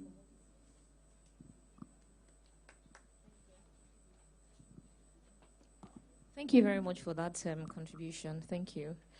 So back to my comments, I was going to say that a lot of people have this opinion that the government seems to, incentivize and take position in support of maybe tenants against landlords a lot of the times in this market, and maybe even as between lenders and borrowers. They seem to want to take position with borrowers against lenders. And I've always wondered whether you agree with this perspective. Many of us have had our hands burnt in this market on account of you have a tenant sitting in your house, and the government systems and laws and processes enable them to continue to make, some people that have made, significant investments in Lagos State suffer. You have tenants sitting in houses for 5 years. They're not leaving. The judicial system is encouraging them to sit there. They're not paying rent. The same thing with people that borrow money from the banks. They default. You can't get them out because, the foreclosure laws are not efficient. These are some of the issues that we have that are killing the system. So I'm just would like to know how that we can get a balance between the different stakeholders in the market, and the government seems to not be, on one side of the market as against the other. Thank you very much. Yes, the tenancy law is skewed towards the tenant. And it was a way of government trying to balance out the system. And that's why when we had the committee working on the foreclosure law, it was all about the investor and that investment. And I think the foreclosure law is going to actually put an end to that. And that would take me back to what Mr. Ogundimu spoke about, not Mr. Ogundimu, Hakim, what he spoke about the new Lagos State monthly tenancy scheme. So when we had the stakeholders engagement in December, we sat down as a government and we thought, oh, it's time to help our citizens, help them out of that quagmire of paying yearly tenants. But when we got to the stakeholders, we actually found out that the landlord was the major beneficiary because he has rent guarantee. And of course, we had landlords who spoke about having not gotten paid their rents for 3 years, 2 years, and initially wondered, oh, you didn't build those assets for us. Why would you want us or compel us to a monthly tenancy? Which is what Hakim spoke about when he said the federal government just latched on the headline, didn't bother going into it. So we don't have a legislation enforcing it. We're just coming up with a scheme. And that scheme, at the end of the day, the landlord is the major beneficiary. So we're trying to balance it out because somebody spoke about pension funds, access to pension funds, access to other dead funds lying around with nobody looking at it. And we as a government, we're speaking to financial advisors, asking where can we get that pool of funds managed by a funds manager, used to pay off landlords on a yearly basis, and then we put the credit system in place whereby the tenant pays off monthly through a direct debit system and access into their accounts, into their salary accounts or what other accounts we can access to do that. So we're looking at both sides of the coin. And I think this is going to be the revolutionizing factor in this sector, where tenants are able to pay monthly. So yes, the annual rent, pays off like 98,000 naira a month. But the landlord has gotten his 1 million. The lawyer has gotten his or her fees. The agent has gotten his or her fees. The landlord is smiling. The tenant has relief. He doesn't have to look for that money. And I say we're all victims of, auntie, my rent is due, I need help. Brother, my rent is due. And so we're dispensing with that. we're going to start that with the formal sector. And so once you have a salaried or you have an income, a stable income, we're going to also do pre-qualification processes where we make sure that we can access your accounts and see over a 12 to 18-month period, what is the constant? And that determines what, if you're at particular rent you're seeking to pay. Because there's no point in, somebody argued yesterday that the person in Lekki who's paying rent of 3.5 million or 2.5 million shouldn't be eligible. And I say, no, that person pays tax to the Lagos state government. So if we have a social investment program, it should cut across board. So the person who lives in Lekki sometimes is not living there out of choice, but out of compulsion, because his office is in VI or Ikoyi. And the person who lives in Ayobo Ikpaja, who lives in Ayobo Ikpaja, works in VI, has to commute. We're going to decongest our roads and help our transportation system and do away with the traffic system, because we've moved that person from that place compulsorily near where he works. So the factors and the mitigating factors for that policy are things that we're not seeing now, but at the end of the day, is going to be a revolutionizing effect on the system. So that landlord who has always been faced with a tenant who is recalcitrant, who doesn't want to pay or who is unable to pay, now sits in the comfort of his home and he says, go on the Lagos State rental scheme. If you go on that scheme, you can have my house. Because he knows that his rent is guaranteed. And that man, he's compelled to pay monthly. We've all lived, well, I've lived abroad, and I know that we live on credit. Everybody lives on credit. And it's part of what Mr. Ogundi, Hakim said when he said the diaspora people are the ones who have been the major compliant ones. Because they know they will lose the house. They don't lose, exactly. So we need to create that culture. And you can imagine the kind of data we're going to gather when we have 70% of the tenants in Lagos captured in a database. It helps our system. It helps create the financial transparency that we want. It helps create that enabling environment. Your tax net. Well, I think I heard him say that rental income is not taxable. We're going to have that debate. No. But that's not the point. But when you know what they earn, then, of course. You know what they earn, yeah. So we tax payee. We don't tax companies. We don't know if it's really for the rent or for other. Well, we never thought of the tax when we were thinking about it. But now that you have told me, we'll start looking at that. So it's a win-win situation for everybody. The landlord has rent guarantee. The tenant goes home and sleeps well when he knows school fees are coming up. All I need to do is pay my rent on a monthly basis and I'm good to go. So I think you should applaud us. Okay, what's Ogun State doing? All right, I have been prompted severally that we need to wrap up the session. I think it's been a very, very good one. I must thank all our panelists. Mr. Opeyemi Agbaje, thank you so very much for such an insightful presentation and for answering our questions ever so aptly. Ms. Toke Benson, thank you so very much for bringing the government perspective to this conversation. And Mr. Hakim Oguniro, thank you so very much. And to the audience, thank you for being such an amazing audience and for participating ever so kindly. Thank you very much.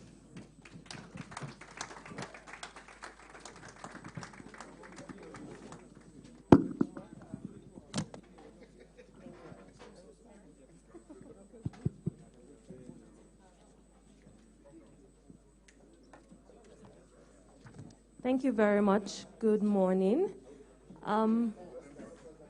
I think, yes. Please, can we have the president join? Right in the middle, please.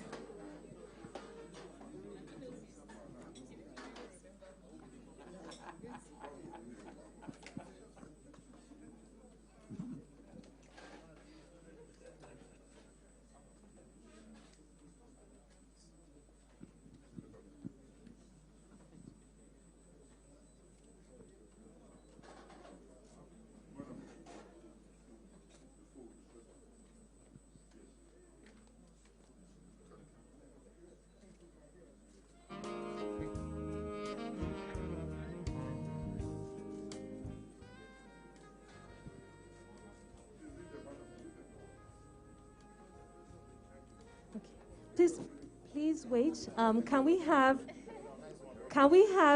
Prince Olashere join and our sponsors?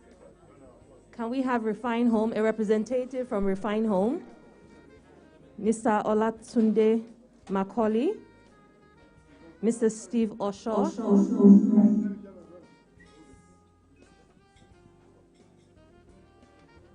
Lekki Gardens, can we have your representative? Wema Board.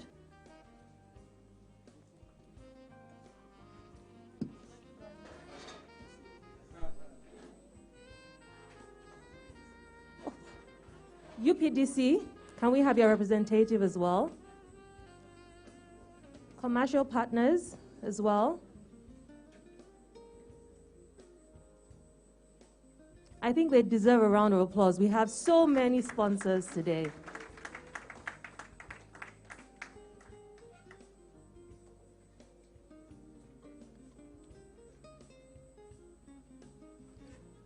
Mr. Oyetayo, please join.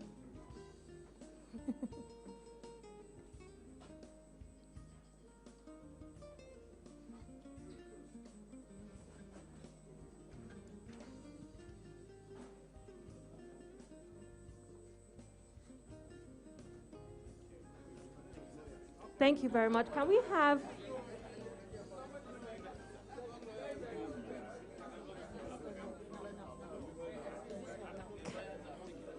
please have the speaker's president, the moderator, please stay behind, wait behind. Can we have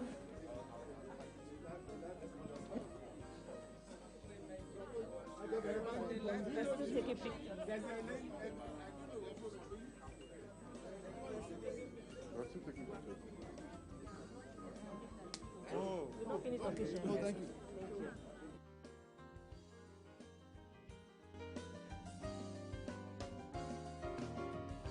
the president and the moderator?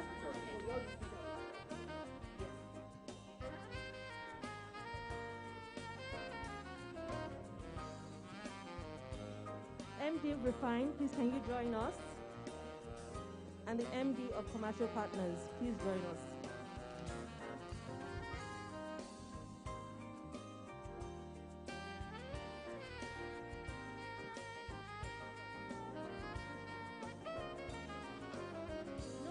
Leave him. Matthew, leave him. Yeah.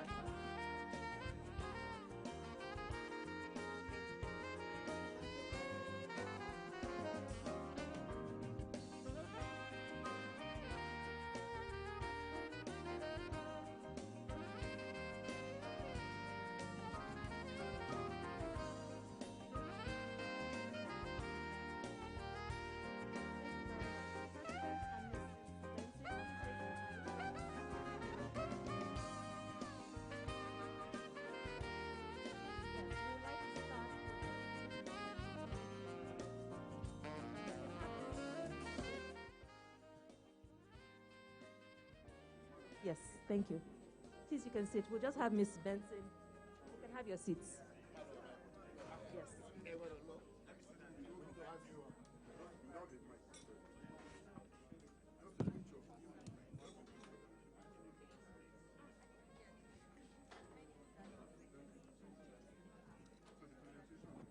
Thank you very much, Mrs. Benson. I was just saying to Mrs. Benson now that she's going to get an invoice from us. And she assured me that she was only doing her job. Thank you very much. Thank you very much for obliging us.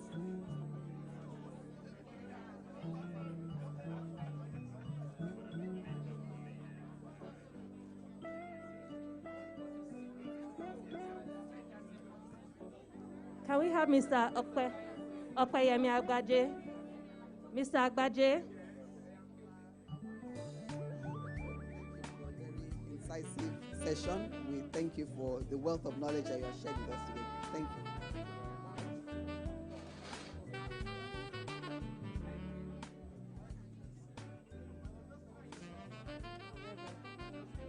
Can we have Reverend? We have to. A wonderful session and for what you have delivered. Mrs. Ajose? Can we have Mrs. Ajose, please? Tosi Ajose?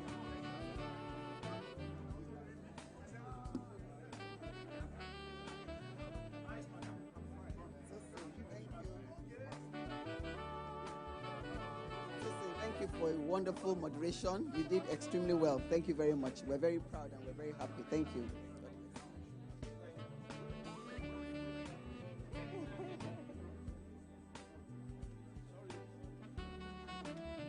I'd like to cue Mr. Sheyadeyemi to give the announcement and vote of thanks.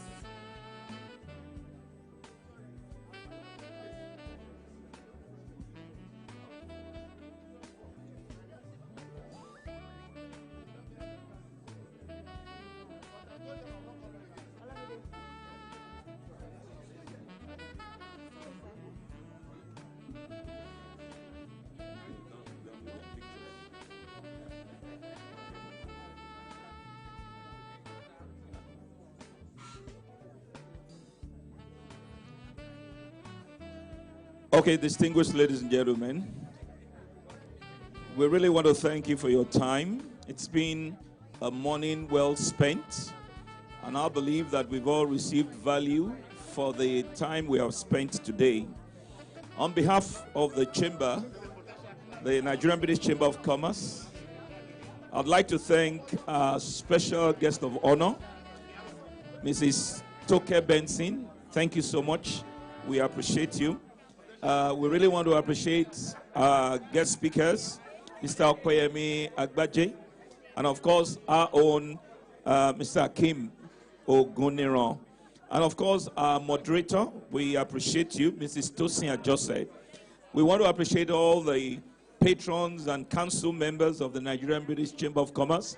We are indeed very grateful to all our sponsors, Refin Homes, commercial partners, UPDC, Wema Board, Foreshore Waters and Horizon Estates. Thank you so much for sponsoring this event. We want to appreciate everyone for the time you have taken to be a part of this successful event. We Auction and Real Estate Group, and of course the indefatigable NBCC headquarter staff. Very quickly, we would like to apprise you of upcoming events. There's going to be an Experts in Residence program, which comes up tomorrow, right here at 9 a.m. Also come February 17, we will hold the Next Generation series, themed Pacemakers in the IT sector. This will come up on Thursday, the 17th of February. And we're going to have a very important event, a big one, the National Conference and Exhibition, holding on Tuesday, the 22nd of March, and Wednesday, the 23rd, from 10 a.m. to 5 p.m. at the Eco Hotels and Suites in Victoria Island. Finally, if you are interested in becoming a member of the Nigerian-British Chamber of Commerce, we encourage you to please visit our website, www.nbcc.org.ng.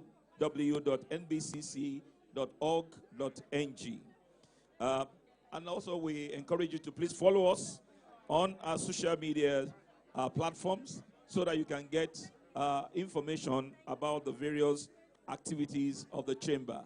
Once again, thank you all for coming, and do have a wonderful morning. Please, breakfast is available. Endeavor to take something before you leave, and we hope to see you at our next event. Thank you, and have a great day.